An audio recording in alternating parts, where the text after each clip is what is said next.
On va commencer par Goliarda Sapienza. Est-ce que vous avez déjà eu l'occasion de voir l'exposition que Francesca Todd lui a dédiée? Donc, Francesca a vraiment... Alors, on a une très belle image de Goliarda qui était une femme avec des yeux incroyablement parlants. Et par les yeux de Francesca, je pense qu'on a ici son moi intérieur. Hein. C'est ce que moi je fais avec mes outils d'écrivaine. Francesca l'a fait avec ses yeux de photographe. C'est pour ça que ce soir, c'est formidable pour moi d'en parler dans un lieu où on voit, où on regarde les choses. Parce que quand on est écrivain, on est toujours un peu enfermé dans son ordinateur avec des mots. Et les mots, parfois, ça vous plonge dans des réalités un peu alternatives parce que vous êtes très seul, en fait, quand vous écrivez. Là, vous avez quand même quelque chose qui vous permet de voir ce monde-là, le monde de Goliarda Sapienza. Pour ceux qui connaissent son histoire, l'histoire de Goliarda Sapienza, encore une femme qui a été invisibilisée puisqu'elle a travaillé avec son amoureux, son premier amoureux, donc Cito, que vous voyez là derrière vous, hein, les 3 photos. Et elle a travaillé avec lui et pour lui comme documentariste. Elle était derrière la caméra aussi. Elle a travaillé pour faire des films et elle a été totalement exclue finalement du générique. Hein. Ça se passait d'une manière assez naturelle, surtout dans les cas où on travaillait avec son amoureux, son amant, son mari. Les femmes étaient toujours là pour faire, pour être les bonnes petites mains, on va dire, hein, non pas pour faire la vaisselle, mais vraiment pour servir un peu, mettre la table. Donc, si vous voulez, Goliarda Sapienza, elle a eu un double destin. D'une part, elle a été derrière la caméra pour de vrai, sans que son nom soit visible, et d'autre part, elle a quand même eu la chance d'avoir un deuxième compagnon qui a cru en elle en tant qu'écrivaine. Sapienza a eu ce destin très étrange d'être connue en France avant que d'être connue en Italie. C'est arrivé à Milena, à Gossin, c'est arrivé à d'autres femmes écrivaines. Et c'est drôle que cet homme ait tellement cru en elle que lorsqu'il y a eu l'enterrement de Goliarda Sapienza, et tout le monde dit, ça y est, elle est morte, et non, il a dit, en fait, elle n'est pas morte. C'est à partir de là où on entendra parler d'elle. Et il a tout fait, il a tout mis en œuvre pour que ses écrits soient connus. Donc l'Arte della Gioia, qui est son énorme mastodontique opus, a été publié vraiment par la suite, et d'abord à compte d'auteur, et d'abord dans une toute petite maison d'édition, jusqu'au moment où finalement on a toujours tort d'avoir raison trop tôt. Elle a été enfin connue. Je ne sais pas si vous l'avez lu, mais c'est tellement énorme, c'est des méandres. En fait, quand on commence à la lire, on n'a jamais fini de connaître son âme. C'est ce qui arrive dans son œuvre maintenant, de la connaître mieux maintenant finalement que quand elle est morte. Hein. Donc cette Goliarda Sapienza qui a un nom extraordinaire, parce que Goliarda déjà, qui s'appelle Goliarda, à part son frère qui était mort, probablement tué par les fascistes, même s'il y a un certain flou qu'elle a gardé aussi, avec cette mère formidable qu'elle avait, hein, Maria Giudice, qui était syndicaliste, qui était une femme de cœur, une femme d'action, et ce père qui était l'avocat des pauvres. C'était une famille très étrange, une famille récomposée. Maria Giudice n'a jamais voulu se marier avec finalement le père de Goliarda parce qu'elle ne croyait pas à ces liens qui étaient des liens pour elle étatiques, qui n'avaient pas lieu d'être dans le cœur d'une femme qui pensait être libre. Sauf que des femmes libres, surtout à cette époque, ça se terminait mal. Cette femme a eu des problèmes. Alors, c'est ça qui est étrange. Est-ce que vraiment sa psyché a foutu le camp, comme on le pense, ou est-ce que c'était là trop de pression qui a fait que cette femme s'est retrouvée dans un hôpital psychiatrique? Est-ce que cette destinée qu'elle a eue ne s'est pas répercutée sur sa fille aussi? puisque Goliarde a fait aussi des tentatives de suicide, puisqu'elle a été aussi dans une période très floue à un moment donné. Elle s'en est sortie par la psychanalyse, elle s'en est sortie par l'écrit. En fait, c'est le silence qui tue les femmes, souvent. Et c'est le silence dans lequel Sibilla Leramo, donc, qui est cette première femme dont je vais vous parler après Goliarda Sapienza, Sibilla Leramo est à cheval entre l'Ottocento et le Novecento. Son premier livre était son best-seller, hein. Ça s'appelle Une femme. Moi, j'ai essayé longtemps de le faire adapter pour France Culture parce que je trouve que c'est un ouvrage extrêmement intéressant. C'est une sorte de biographie romancée. Elle a eu un succès monstrueux à cette époque. En 1906, son livre a été publié, traduit en 10 langues directement. Et elle raconte son histoire, qui est celle d'une jeune femme extrêmement intelligente, qui travaillait avec son père dans une petite entreprise. Et elle a été violée à 15 ans dans l'entreprise, au sein de l'entreprise de son père, hein, par l'assistant de son père. Et de ce viol, elle est tombée enceinte. On ne sait pas trop si elle a avorté ou si elle a eu un avortement naturel. Elle ne le dit pas trop. En tout cas, là aussi, il y a un flou. Ensuite, elle a eu un enfant. Mais entre cette mère qui était en train elle aussi, la mère de Sibilla Leramo, a eu des... Voilà, là, vous la voyez dans une pose très Novecento, n'est-ce pas? Mais elle n'était pas que comme ça. Elle était aussi comme ça par la suite. Et ça, c'était vraiment son livre. Hein, voilà. Donc, la mère de Sibilla Leramo a été, elle aussi, tellement écrasée sous le poids de cette période tellement trouble, tellement dense, tellement difficile pour les femmes. Elle aussi, elle est partie en HP, hein, en hôpital psychiatrique. C'était toutes ces femmes qui revendiquaient une certaine liberté ou un point de vue différent. C'était souvent ce qui leur arrivait. Je le sais d'autant plus que, étant donné, je suis vénitienne, hein, et à Venise, il y avait un hôpital psychiatrique dans une île qui accueillait les femmes qui étaient soit incestées, soit violées, soit des jeunes femmes qui avaient des enfants hors mariage. Donc toutes ces femmes qui étaient un peu en dehors de la diritta via étaient internées. Et aussi la première femme de Mussolini, on le sait par... Est-ce que vous avez vu ce film Vincerò, où on parle de cette femme qui a été sa première épouse, qui lui a donné un enfant, et qui a été internée par le bon vouloir de Benito, qui n'avait plus trop... qui ne voulait plus trop savoir ce que cette femme lui avait apporté, puisqu'elle était d'une famille assez riche, donc... C'est comme ça que Mussolini, on ne le sait pas, mais c'était un gigolo en fait. Non mais c'est vrai, c'est un homme qui a beaucoup vécu au départ, des bons vouloirs des femmes. C'était un joli garçon, enfin quand il était jeune en tout cas.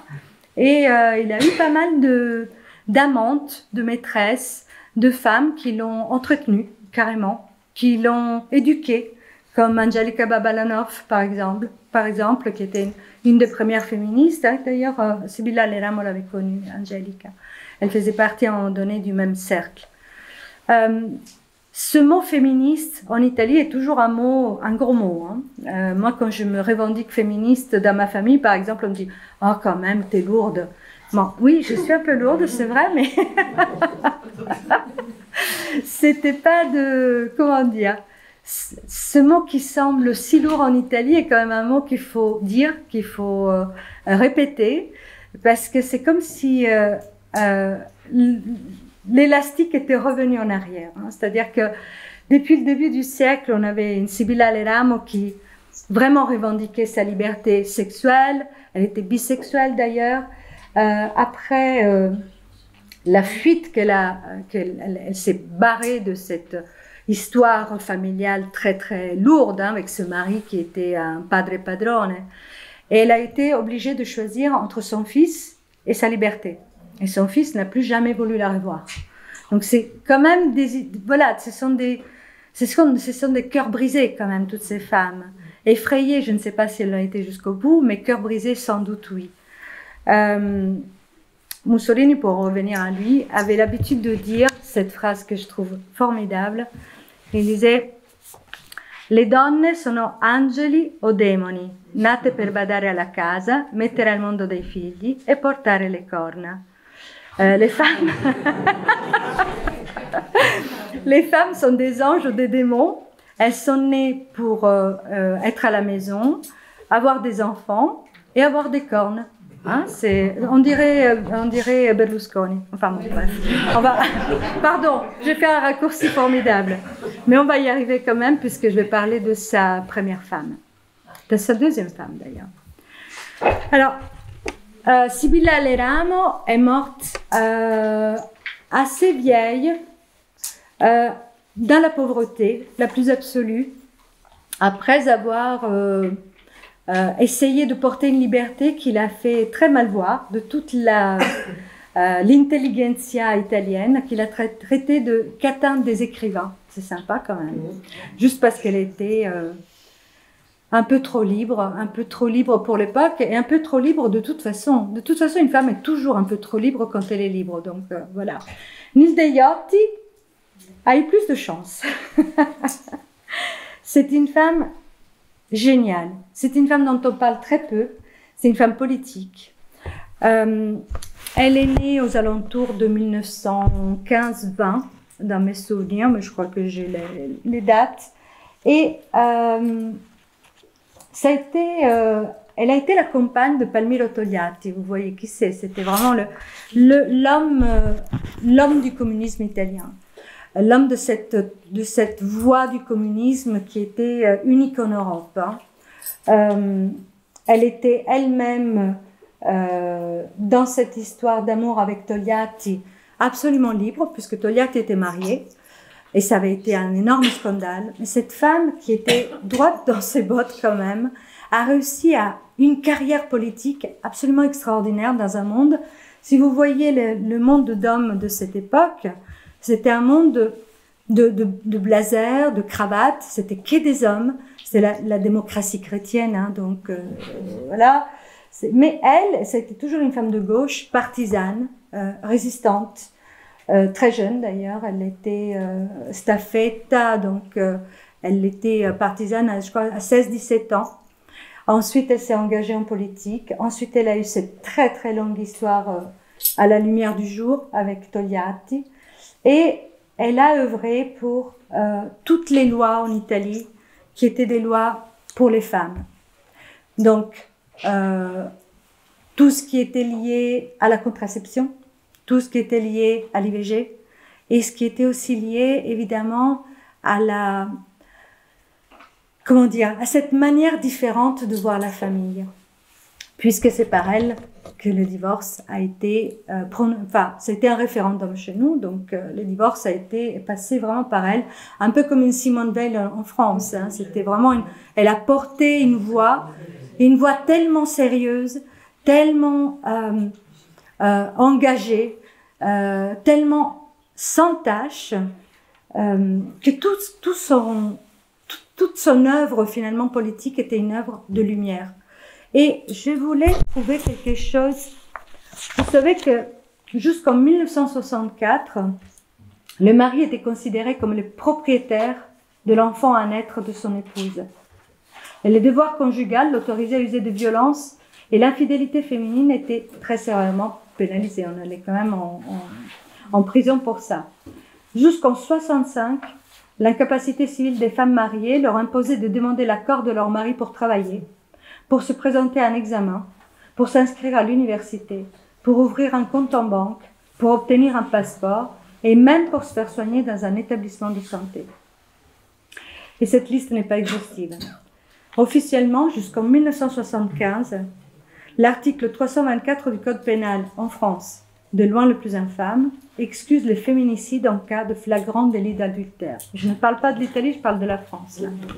Donc vous voyez par où ces femmes, parce que maintenant on a l'impression qu'il y a des droits, qu'on est quand même passé du bon côté.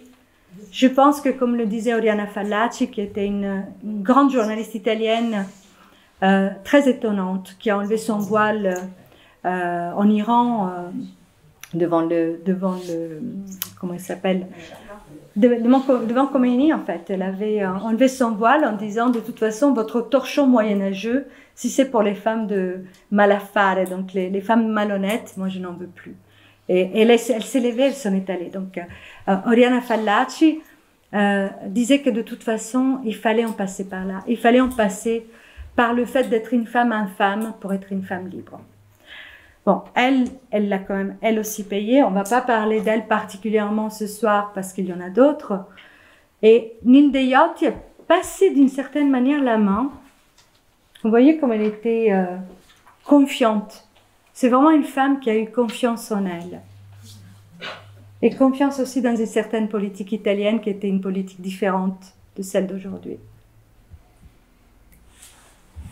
Voilà.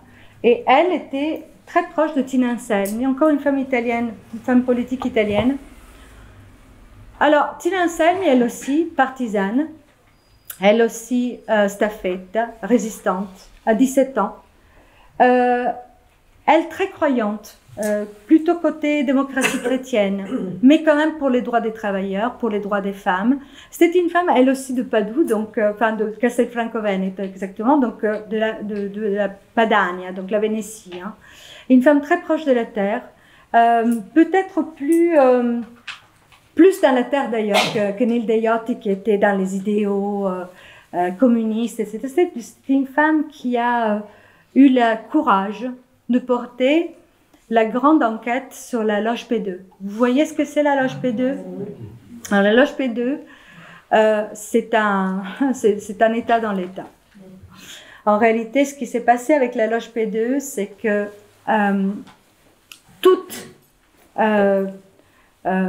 tout ce qui était pouvoir en Italie était loge P2. Tous les colonels, tous les militaires, tous les entrepreneurs, beaucoup de journalistes, beaucoup de ministres, beaucoup de enfin, tout ce qui était service secret. Ça, c'était la loge P2. Et la loge P2 aussi, dans la loge P2, il y avait aussi Berlusconi, évidemment. C'était l'un des derniers arrivés. Lorsque on a enquêté sur la loge P2, on a trouvé toute la liste, mais ce n'était pas une liste complète, hein, des membres de la loge, et qu'on a trouvé aussi Berlusconi, et on a trouvé aussi l'homme pour lequel mon père travaillait, donc j'en parle dans Bellissima. C'était une sorte, quand je dis d'état dans l'état, c'est vraiment ça. Vous voyez, c'était un gant, et la main qui bougeait ce gant était la loge P2. Et Tina Anselmi a été la seule personne dans tout l'hémicycle de la politique italienne qui a accepté d'enquêter sur cette loge. Une femme qui n'avait pas d'appui et une femme qui avait une honnêteté intellectuelle parfaite. Elle n'a réussi à rien. Elle n'a pas du tout réussi à démasquer jusqu'au bout cette loge P2. Vous pensez bien que s'il y avait une loge P2, il y avait aussi une loge P1, Propaganda 1, sans doute avant. Il y a eu une loge P3, P4. Aujourd'hui, quand on parle de ça, on dit souvent que c'est quelque chose d'un peu complotiste, c'est une théorie. Mais il y a quand même des gradi di giudizio, il y a quand même des jugements qui sont passés par la femme de Salvini, qui est le bras droit, je dirais, de Meloni en Italie, est un homme qui est marié avec la fille de quelqu'un de Verdini, Denis Verdini, qui a été lui-même enquêté pour la loge P3, P4. Donc quelque chose qui reste complètement, quand vous ouvrez un journal italien, vous avez plein de nouvelles, mais vous n'aurez jamais celle-là. C'est comme c'est étrange. Donc voilà, ce sont des femmes. Tina Anselmi, j'ai relu hier soir des fragments de son journal, le journal intime qu'elle tenait juste au moment où elle faisait cette enquête. Et c'est fou parce que vous avez plein de noms qui sont les mêmes qu'on retrouve aujourd'hui, mais qui sont totalement lavés. C'est comme si cette enquête n'avait pas eu lieu. Donc Tina Anselmi, qui a réellement donné sa vie à son travail, qui était une femme qui a été jusqu'au bout exemplaire, qui était une femme qui arrivait à des hautes charges de l'État. Comme Nilde Iotti, c'est une femme qu'on a souvent citée pour devenir président de la République italienne. Mais bien sûr une femme, n'est-ce pas? On n'y arrive pas trop à avoir une femme présidente, surtout en Italie. Même si aujourd'hui on a Meloni, mais pour d'autres raisons. Et on y arrivera. Voilà, c'est une femme vraiment de conviction qui est morte dans sa maison de Castelfranco Veneto, très, très vieille et un peu déçue. Un peu déçue parce que je pense que le témoin n'est pas passé. Il n'y a pas eu de femmes italiennes vraiment comme Nilde Iotti, comme Tina Anselmi, ensuite en politique, qui ont porté les voix des travailleurs, comme elle l'a fait, comme Nilde Iotti l'a fait, et qui ont porté les voix des femmes. Hein, c'était vraiment une femme tutta d'un pezzo, si vous comprenez l'italien, vous voyez ce que je veux dire. C'était pas vraiment une soubrette, hein, elle souriait rarement et elle était très sévère en fait. Mais il y avait de quoi. Voilà, et là on passe à cette image de répertoire de Maracagol, qui était cette brigatista dont je vous ai parlé au départ, qui était la compagne et l'épouse de Renato Curcio. Est-ce que vous savez un peu comment ça s'est passé les débuts des Brigades Rouges? Est-ce que vous avez envie que je vous raconte? Parce que c'est quand même elle qui était au départ de ça. Parce que les Brigate Rosse, est-ce que vous avez vu, si sans doute, les films C'eravamo tanto amati, nous nous sommes tant aimés? Oui. Voilà. Vous vous souvenez de cette chanson qui dit Marciavamo con l'anima in spalla nelle tenebre lassù? Voilà, ça c'est vraiment une chanson qui a été reprise des chants partisans. Et Maracagol était convaincu qu'il fallait redonner une chance à l'Italie par la lutte armée. Ça a été un grand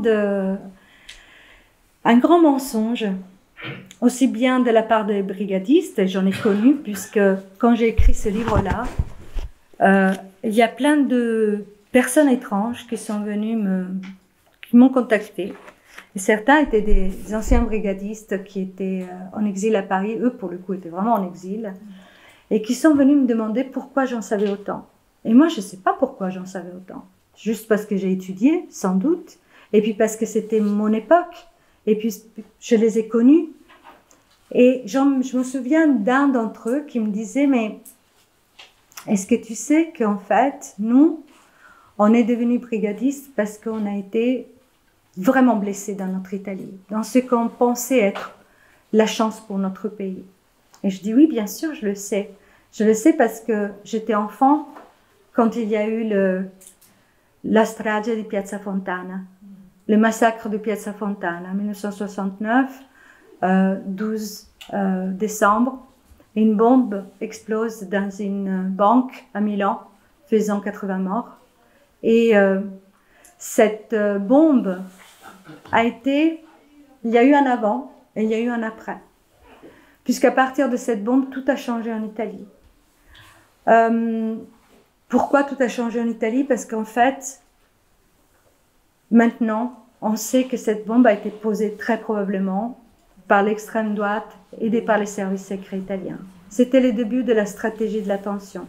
Qu'est-ce que c'est que la stratégie de l'attention? C'est quelque chose qui a été pensé pour redonner du pouvoir, redonner des pouvoirs forts. Donc, remettre l'Italie dans la bonne voie. Dans un bloc, dans les deux blocs, donc l'Est et l'Ouest, l'Italie était absolument nécessaire à l'idée du monde, à la Weltanschauung, au monde tel que l'Amérique l'avait pensé. Et l'Italie a été très, encore maintenant, c'est un pays qui est totalement, je dirais, excusez-moi les gros mots, mais vérolé par les bases militaires américaines. Moi, je suis née à côté de Padoue, pardon pour mon micro, je suis née à côté de Padoue, donc à côté de Vicenza, et à Vicenza, il y a une ville dans la ville. C'est une ville militaire américaine, nous, on n'a jamais eu le droit d'y pénétrer. C'est quand même notre Italie, et il y en a comme ça partout en Italie, des bases militaires. Donc, si vous voulez, l'Amérique n'avait pas très envie qu'on tombe du mauvais côté. Les mauvais côtés, c'était ce communisme qui était ce communisme italien de Berlinguer. Berlinguer, d'ailleurs, est mort à Padoue. Hein. Il a eu un AVC à Padoue en faisant sa dernière conférence. C'était assez étrange quand même, la destinée des hommes. Voilà, je vous parle de tout ça parce qu'en fait, tout ça est très lié. C'est-à-dire que ces femmes nous amènent voir derrière la façade de ce qu'on nous dit en histoire, qui est très juste. Mais il manque quand même toujours un peu une perspective. Cette perspective, moi, je l'ai eue en écrivant mes livres parce que j'ai été obligée d'étudier ce que je croyais savoir. Donc, une fille comme Mara Kagol, c'était une fille qui travaillait à Manitese, c'était une jeune femme qui voulait aider. Donc, elle était dans des associations pour les pauvres, elle allait amener elle faisait, vous savez, les assiettes pour les pauvres qu'elle allait apporter dans la ville, à Trento, où elle a eu son diplôme d'ailleurs et sa laurea, son doctorat avec Renato Curcio, qui est donc devenu son mari. Et elle a tenu à se marier à l'église. Donc, vous voyez, cette espèce de croyance dans un monde meilleur. Et elle pensait qu'elle s'était engagée dans ces brigades rouges, cette première phase des brigades rouges, quand encore les brigades rouges ne tuaient pas, pour un monde meilleur. Elle a été tuée. Renato Curcio, si je vous raconte l'histoire, vous n'y croyez pas, on dirait un film. En fait, il y a eu un infiltré qui était un curé, un moine, qui s'appelle Frère Mitraillette quand même. Et ce moine était un infiltré de service secret qui a donné rendez-vous donc à Renato Curcio, à Franceschini, qui ont été emprisonnés. Et ça a mis en place la deuxième phase de Brigade Rouge avec Mario Moretti, qui a été la phase que nous connaissons, qui a porté jusqu'à l'enlèvement et la mort d'Aldo Moro. Mara Kagol est morte d'une manière assez étrange, parce qu'on ne sait pas si elle a été tuée par quelqu'un de Brigade Rouge ou par quelqu'un de la police, puisqu'on n'a jamais autopsié son corps. Elle a été tuée d'une seule balle sous le sein. Voilà, on a trouvé comme ça. Et probablement, mais ça c'est mon point de vue, probablement c'était un peu le témoin d'une première phase de Brigade Rouge et on ne voulait plus d'elle. Autant son mari et Franceschini ont été mis en prison et ils ont un peu témoigné de cette première phase. Autant elle, je pense qu'elle était trop droite finalement pour accepter ce que les Brigades Rouges sont devenues par la suite. Et donc elle devenait extrêmement inconfortable. Et c'est pour ça que je tenais à lui rendre hommage ce soir, non pas parce que c'était une femme violente, mais c'est parce que c'était une femme qui probablement ne voulait pas de cette violence-là. Mais elle n'est plus là pour parler aujourd'hui, donc je parle à sa place. Et peut-être je me trompe, mais je ne sais pas. Voilà. Je voulais quand même vous lire de Mara quelque chose qu'elle écrivait à ses parents quand elle était à Milan et qu'elle était étudiante. Elle écrivait à sa mère quasiment tous les jours. Et elle disait Chère maman, Milan est une grande ville. Au début, elle semble lumineuse, attrayante. Puis, elle se révèle féroce. Elle dévore et vous recrache.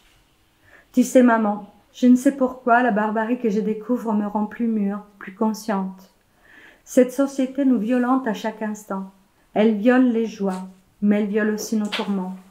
Elle nous réprime, nous frustre, nous brise, manipule nos cœurs. La rage monte et se transforme en rébellion. Et moi, tu le sais, je parle toujours trop, je ne peux pas m'en empêcher. J'explose. Je t'embrasse, ta fille qui ne sait plus quoi faire, Margherita.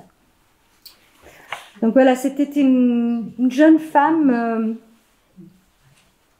qu'on a voulu faire entrer dans une histoire qui était plus grande que la sienne. C'est écrit en quelle année, ce texte-là?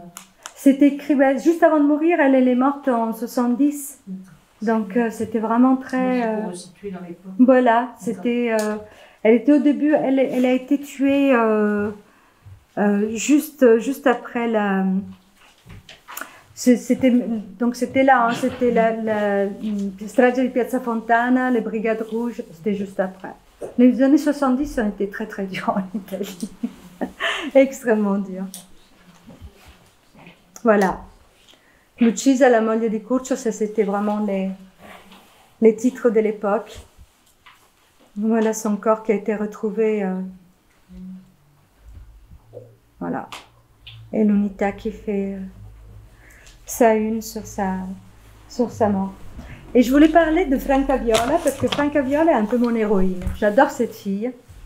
Vous savez qu'en Sicile, on avait cette étrange, entre guillemets, manière de se marier. Souvent, on s'échappait avec son fiancé et on se mariait par la suite pour réparer cette terrible chose qui était d'avoir fait l'amour avant le mariage, en Sicile comme dans tout le sud de l'Italie.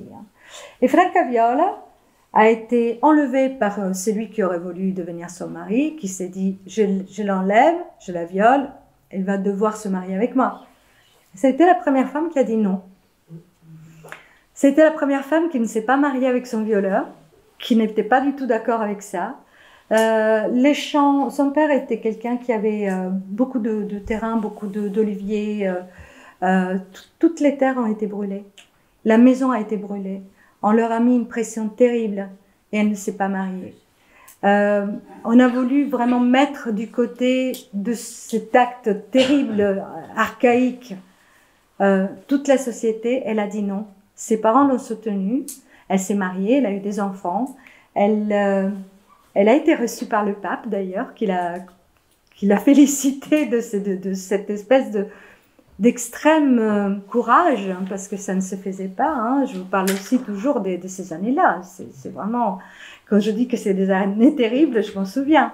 Je suis née en 61, donc toute petite fille, je voyais très bien ce qui se passait autour de moi. J'en étais moi-même la première témoin finalement, dans ma famille et dans mon école, etc.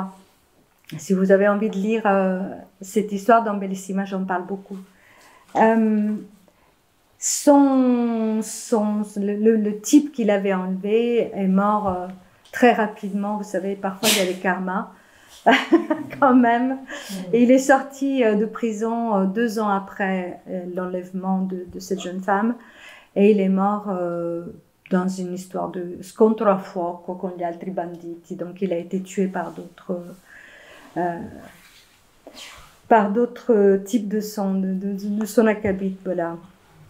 Donc Franca Viola, c'est, voilà, encore aujourd'hui, je trouve que c'est une jeune femme qui respire le courage. Toutes ces femmes, je les trouve très courageuses, en fait. Donc, voilà. Franca.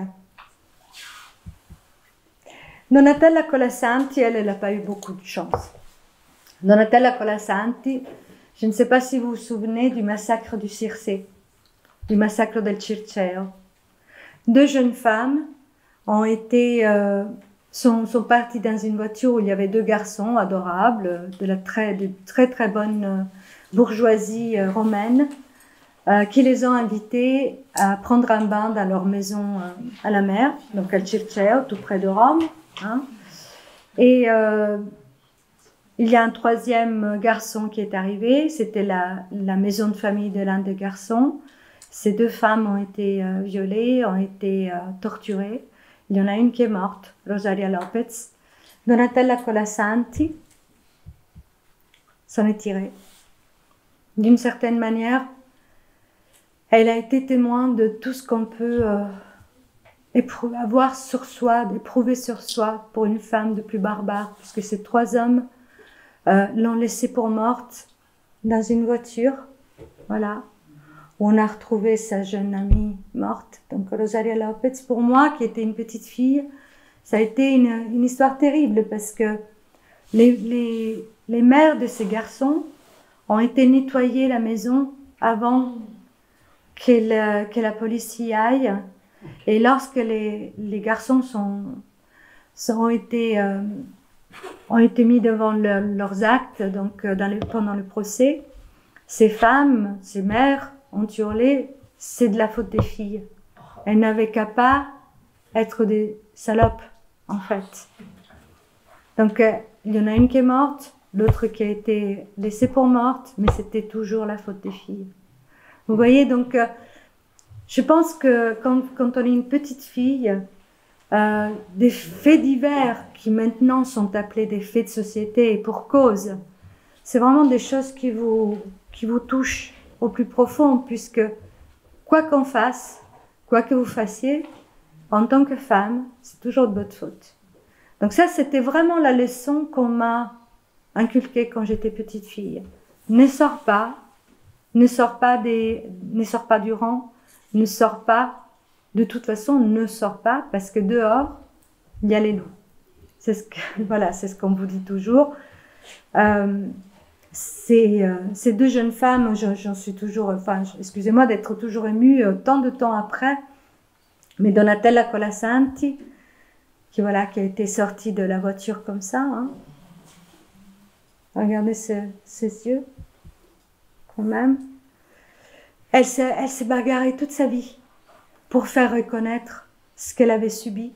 Elle est morte il n'y a pas si longtemps d'ailleurs, d'un cancer, comme si son corps avait encore une fois refusé tout ce qui lui était arrivé. Et il a été défendu par une avocate qui était extraordinaire. Est-ce que vous voyez Gisèle Halimi en France? Eh ben, c'est la Tina Lagostena Bassi, c'était vraiment une femme extraordinaire qui a été la première avocate pour les femmes. Donc, elle a défendu Donatella Colasanti, elle a défendu aussi une jeune Fiorella, qui était une jeune fille, qui voulait être secrétaire. Ça se faisait pas trop, mais bon, elle avait étudié la dactylographie, à l'époque ça se faisait, et elle voulait devenir indépendante, être autonome. Et cette fille a été à Descata, donc elle a mis une petite annonce, voilà, elle cherchait du travail. Ce sont trois hommes qui l'ont embauchée, qui l'ont fait venir dans les bureaux où il travaillait, qui l'ont violée, évidemment. Et cette jeune femme, au lieu de dire « je me tais », puisque de toute façon, ils étaient mariés tous les trois, les familles avaient proposé beaucoup d'argent pour qu'elle se taise, elle a demandé un procès à porte ouverte, comme Gisèle Pellico aujourd'hui. Donc vous voyez que ça se fait depuis longtemps quand même, cette histoire. Ça fait longtemps qu'on essaye d'ouvrir les portes, ça fait longtemps qu'on essaye de faire en sorte que la honte change de camp. En Italie, ça fait longtemps qu'on essaye. Je ne peux pas dire qu'on y arrive vraiment, mais Tina Lagostena Bassi, qui était donc cette avocate, avait défendu Fiorella. Fiorella était arrivée au procès en disant « je ne veux pas d'argent. Je veux une lire de dédommagement, mais je veux que les portes restent ouvertes. » Et ce procès, si vous le cherchez, vous le trouvez sur YouTube ou de toute façon RaiPlay, parce que ça a été filmé du début à la fin. Et alors je voulais vous lire quand même quelque chose, parce que moi ça me stupéfie quand même de lire des choses pareilles. Je les connais par cœur, mais même si je les connais par cœur, encore aujourd'hui, je suis étonnée de voir à quel point on en est toujours là. Donc ça, c'est les avocats. Hein. C'est l'extrait des discours des avocats de la défense de ces trois types mariés qui ont violé la jeune Fiorella. Les faits, regardons-les donc en face, ces faits. Messieurs, une violence avec fellatio peut être interrompue à tout moment par une morsure. L'acte est donc incompatible avec l'hypothèse d'une violence. Tous les quatre auraient donc abandonné leurs membres, partie délicate de l'homme s'il en est, dans la bouche de cette fille. Je tiens à vous rappeler qu'une personne qui effectue un coït oral doit être hautement qualifiée. Oh oui, la possession dans ce cas est exercée par la femme sur l'homme.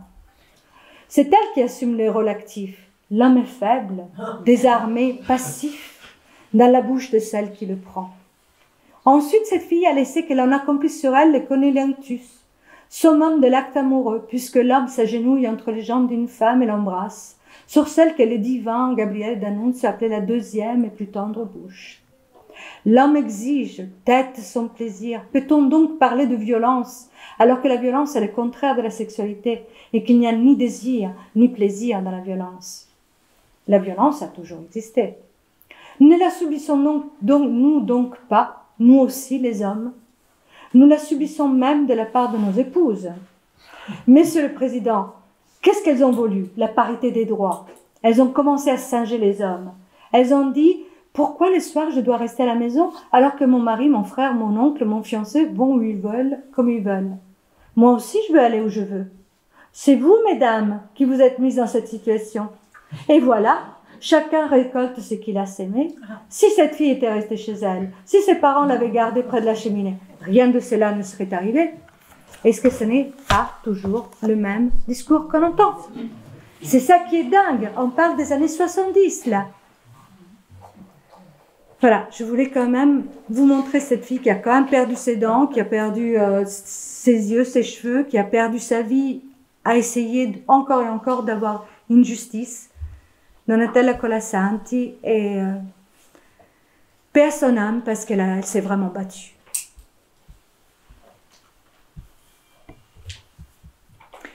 Alors on passe vraiment à quelque chose d'autre. Vous connaissez Veronica Lario, non? C'est la deuxième femme de Berlusconi. Veronica Lario est une fille absolument adorable. Elle est jolie comme un cœur, elle est vraiment pas bête. C'est une bonne mère, elle a mis au monde 3 enfants dont elle s'est merveilleusement occupée. Et c'était la femme de l'homme Berlusconi avant qu'il devienne l'homme politique qu'il a été, donc descente di Scesa in Campo en 1994. Hein. Cette Veronica Lario-là, voilà, était actrice quand Berlusconi l'a connue. C'était une jeune femme époustouflante. Il est tombé fou amoureux de ses seins, il le dit à chaque fois d'ailleurs. Il le disait, maintenant il est mort. Mais bon. Il est tombé fou amoureux d'elle, il l'a réellement enlevée, mais dans le bon sens du terme, puisque elle était consenziente, hein, elle était plutôt d'accord. Et il lui a fait 3 enfants cachés dans une maison, sans que personne n'en sache rien. Tout le monde le savait bien évidemment, y compris sa première femme, mais bon, c'est pas grave. Jusqu'au moment où il s'est marié avec elle. Et jusqu'au moment où elle l'a quitté. Et là encore, je voulais vous lire quelque chose, parce que là aussi, les femmes, quand elles parlent bien. Donc, quand son mari a commencé à faire du bunga bunga, ça devenait plus possible pour elle. Jusque-là, elle s'était tue. Mais c'est devenu tellement indigne, tellement dégoûtant, tellement immoral, qu'elle a écrit une lettre à un journal qui était La Repubblica. Et je vais vous lire cette lettre. Egregio direttore, c'est avec la plus grande difficulté que je brise aujourd'hui la pudeur que j'ai montrée au cours de 27 années vécues aux côtés de mon mari, homme public, entrepreneur et célèbre figure politique. J'ai toujours pensé que mon rôle devait rester circonscrit à la dimension privée, dans le but d'apporter sérénité et équilibre à ma famille. J'ai affronté les contrastes et les moments les plus douloureux de mon mariage dans le respect de cette sphère d'intimité. Si aujourd'hui je romps ce silence, si je vous écris, c'est pour exprimer ma réaction aux déclarations de mon mari que tout le monde a pu entendre à la télévision. Au cours de ces dîners, mon mari a affirmé à une dame présente dans les lieux « Ah, si je n'étais pas mariée, je vous épouserais tout de suite. » Et aussi, avec vous, je partirai au bout du monde. Propos inacceptables, blessants pour ma dignité. L'âge de mon mari, son rôle politique et social, le contexte familial, 2 fils d'un premier mariage, 3 d'un second, n'admettent pas ce genre de plaisanterie publique. À mon mari et à l'homme politique qu'il est, je réclame des excuses officielles. Nous n'ayons pas reçu en privé. Et j'ai saisi l'occasion pour lui demander si, ainsi que le personnage de Catherine Dunn, je dois me considérer comme la moitié de rien du tout. Dans mes rapports avec lui, j'ai choisi de ne pas privilégier les conflits conjugaux, même lorsque ces comportements m'en ont donné le prétexte. C'est là pour des raisons qui me sont chères. Le sérieux d'un projet familial stable, la conscience que parallèlement à la modification des équilibres du couple, les rôles politiques de mon mari avaient changé. Pour cela, j'ai considéré qu'il était approprié que mes désirs personnels restent mesurés. Les conséquences de mes prises de position auraient pu générer une gêne pour mes enfants, mais aussi pour la dimension extra-familiale de mon mari, qui était président du conseil à l'époque. Cette ligne de conduite n'a qu'une seule limite, ma dignité de femme, l'exemple que je me dois de donner à mes enfants, en raison de leur âge et de leur sexe. Mes filles sont désormais adultes, mais il me faut garantir le modèle de rigueur morale et d'amour maternel que j'assumais.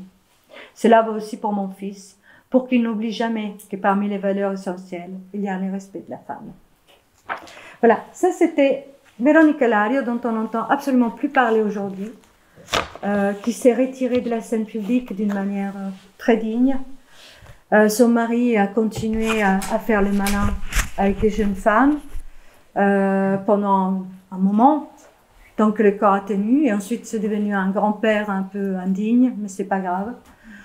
J'ai une amie qui a eu la chance ou la malchance de travailler avec lui pendant 3 ans, les 3 dernières années de sa vie, puisqu'il est mort il y a 2 ans, et qui me parlait de cette époque finalement de sa grande vieillesse, où cet homme vivait toujours entre 2 femmes quand même, entre Francesca Pascal et la dernière femme qu'il a voulu faire entrer au Parlement quand même, qui est payée par notre argent toujours italien, nos impôts d'Italiens, pour être toujours là à rien faire, parce qu'elle n'a jamais paru une seule fois dans l'hémicycle quand même.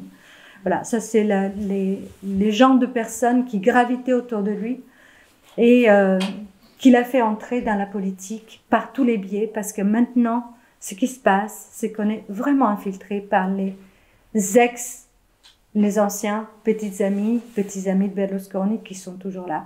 Giorgia Meloni est la dernière. Elle faisait partie de Fratelli d'Italia. Elle a été très très proche de Berlusconi. J'estime que c'est un héritage empire de ce qu'on a eu pendant 20 ans. Les 20 ans où en Italie, tout a encore basculé pour ce qui est le statut de la femme, puisque les choses sont revenues en arrière par rapport terrible à l'année 70, dont on parlait quand même, et où il y avait des gens qui faisaient en sorte que cela évolue. Là, on revient en arrière. On arrive vraiment, je vous en parlerai de toute façon à la fin, mais c'est au point où dans les centres IVG, il y a des provita, c'est-à-dire des personnes qui sont là pour faire en sorte que les femmes n'avortent pas. Donc, si c'est par exemple des migrantes, ça arrive souvent, que ce soit des filles non italiennes qui n'ont pas d'argent, etc., qui leur offrent de l'argent en échange du fait de ne pas avorter. Donc c'est vraiment, si vous voulez, une infiltration par tous les côtés. Outre le fait que l'Italie est toujours sous la houlette du Vatican, si vous voulez, on fait un Vatican tournant, vous aurez un tout petit peu de Vatican vous aussi en France, comme ça vous saurez mieux à quoi vous en tenir, mais le Vatican est toujours là pour empêcher tout ce qui se passe au niveau du droit social, non seulement pour les femmes, contraception, avortement évidemment, mais aussi pour tout ce qui est droit de fin de vie, etc. Voilà, ça c'est vraiment, si vous voulez, la patria, Dio, etc. Ça continue de fonctionner en Italie de manière plus que jamais actuelle. Sur cette belle photo, n'est-ce pas? Veronica l'antimoderna, n'est-ce pas?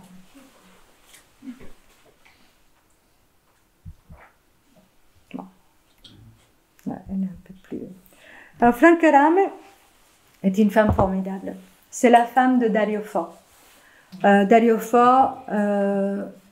Nobel de littérature, homme de théâtre. Et là encore, je voudrais vous lire quelque chose.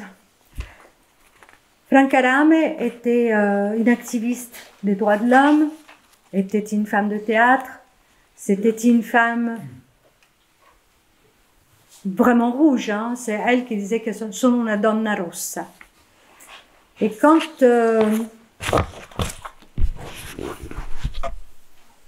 elle s'est particulièrement manifestée aux côtés de son mari, elle a été violée par plusieurs hommes qui étaient des hommes payés par les services secrets italiens, encore une fois, on le sait, c'est pas du tout quelque chose qui est resté dans l'ombre, hein, mais c'est quelque chose qu'on ne veut pas voir. Et elle a écrit une pièce, un monologue, dont je vais vous lire quelques extraits, 9 mars 1973. Il y a une radio quelque part. Il y a une radio quelque part, mais je ne l'entends pas. Je ne l'entends que quelque temps après, en fait. Si, c'est une radio. C'est musique légère, ciel, étoiles, cœur, amour. J'ai un genou, un seul, planté dans le dos. Muoviti puttana, fammi godere. Bouge, salope, fais-moi jouir. Mon Dieu, quelle confusion. Comment suis-je monté dans cette camionnette? M'ont-ils soulevé? M'ont-ils poussé? Pourquoi me tordent-ils la main? Je ne tente rien, aucun mouvement, je ne bouge pas. Je suis congelée, je ne hurle pas. Je suis sans voix. Il y a celui qui me tient et 3 autres. Je les regarde. Il n'y a pas beaucoup d'espace, je les sens calmes, sur 2. Qu'est-ce qu'ils font? Ils allument une cigarette, quelque chose va arriver. Je respire profondément, mais la confusion ne s'en va pas. J'ai seulement peur. Celui qui est derrière moi bande ses muscles comme pour se tenir prêt à me saisir plus fermement. Il est à genoux entre mes jambes. Il les écarte maintenant. C'est un mouvement précis.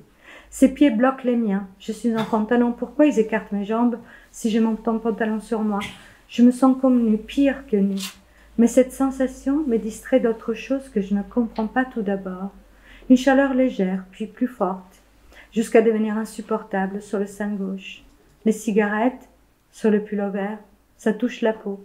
Je suis comme projetée hors de moi, penchée à une fenêtre, obligée de regarder quelque chose d'horrible. La puanteur de la laine brûlée les dérange. Avec une lame de rasoir, il coupe mon pullover, devant, sur la longueur. Il coupe mon soutien-gorge aussi, et la peau à la surface. Celui qui est derrière moi, à genoux, prend mes seins à pleine main. Elles sont glaciales sur mes brûlures. Maintenant, il tire sur ma fermeture éclair, et tous se dépêchent de me déshabiller. Une seule chaussure, une seule jambe. Celui qui est derrière entre moi. J'ai envie de vomir. Je dois rester calme, calme. Mon cœur est en train de se briser en 2. Je suis faite de pierre. Maintenant, c'est le tour du 2e. Ces coups sont encore plus durs. J'ai très mal. La lame qui a servi à couper le pull passe plusieurs fois sur mon visage.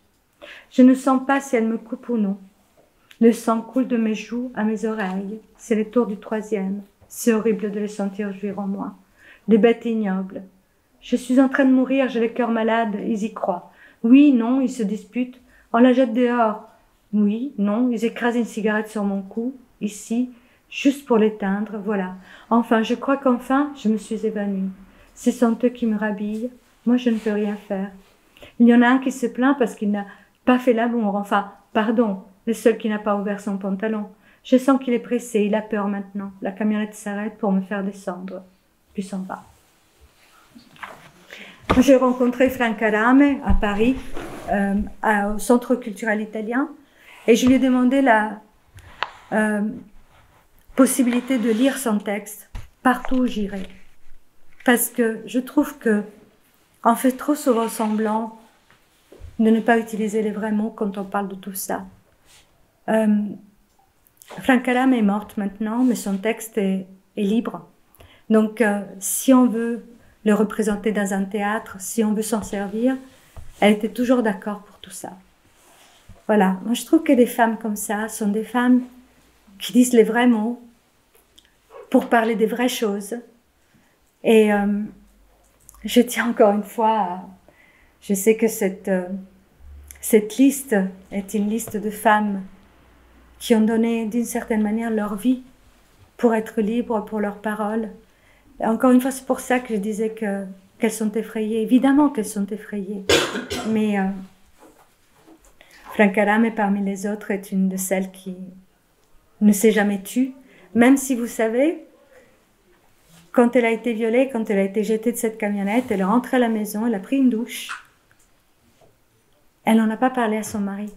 Elle n'en a pas parlé à son enfant. Elle est restée 3 jours dans cette espèce de secret parce qu'elle ne voulait pas leur faire du mal.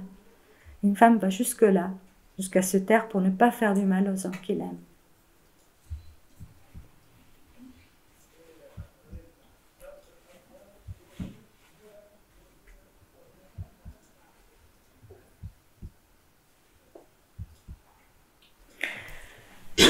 Alors voilà Tina Lagostena Bassi dont je vous ai parlé tout à l'heure. Regardez son visage. Voilà une femme droite.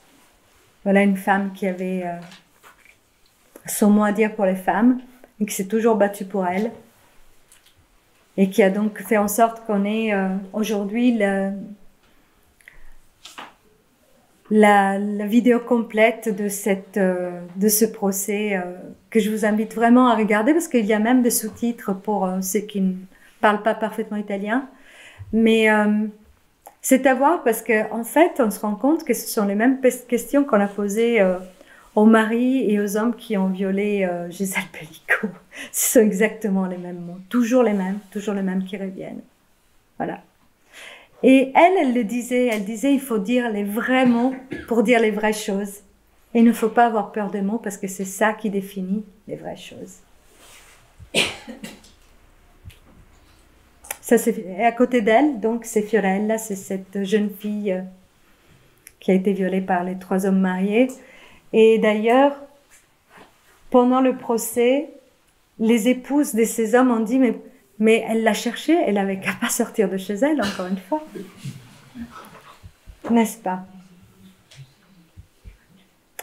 Alors j'arrive là à Elsa Morante, qui est une petite chouchou pour moi, parce que j'ai écrit un livre sur elle, et que j'ai passé donc beaucoup de temps avec elle. Épouse de Alberto Moravia, dont on a beaucoup plus parlé que d'elle, mais moi j'ai eu la chance de connaître Alberto Moravia à la fin de sa vie, et lorsque je lui ai dit, mais est-ce que vous êtes l'écrivain que vous auriez voulu être? Et il dit, non, mais ma femme, si. Il a dit, en fait, moi, j'ai jamais écrit vraiment des choses géniales, mais dans la famille, le génie, c'était elle. Mais bien sûr, Alberto Moravia, c'était un homme, on en a beaucoup plus parlé que d'elle. Elsa Morante fait quand même partie des 100 grandes écrivaines selon beaucoup de revues, beaucoup de bibliothèques, beaucoup d'encyclopédies. Hein. Elle fait partie des 100 plus grandes écrivaines actuelles. Elle est morte en 85. Elsa Morante est née dans une famille dysfonctionnelle, encore une, avec un père qui n'était pas le sien, encore une, avec une mère abusive qui aurait voulu être écrivaine un peu à sa place, encore une, j'allais dire. Elle a commencé... elle faisait pas vraiment pute, mais quand même un petit peu parce qu'elle avait très faim.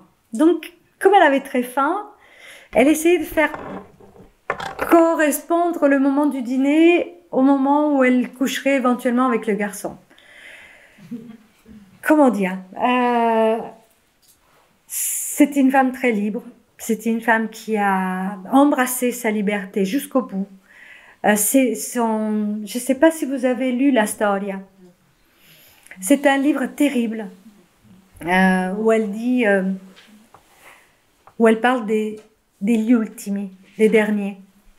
Moi, c'est un peu comme la Traviata. J'espère toujours qu'il se passera autre chose à la fin. Et non, ça se termine toujours très mal pour la Storia. Dans la Storia, avec cette femme. Ce personnage principal qui est donc Ida Ramundo, qui est cette maîtresse d'école quasiment ignorante, qui est violée par un jeune Allemand qui met au monde un enfant. Et cet enfant, Giuseppe, a sur lui tout le poids du monde. Il est ça. Ben dis donc, qu'est-ce que je suis bavarde. Il est déjà 8h15. Mais zut, pardon. Hein. Je vais vous laisser la place quand même à quelques questions.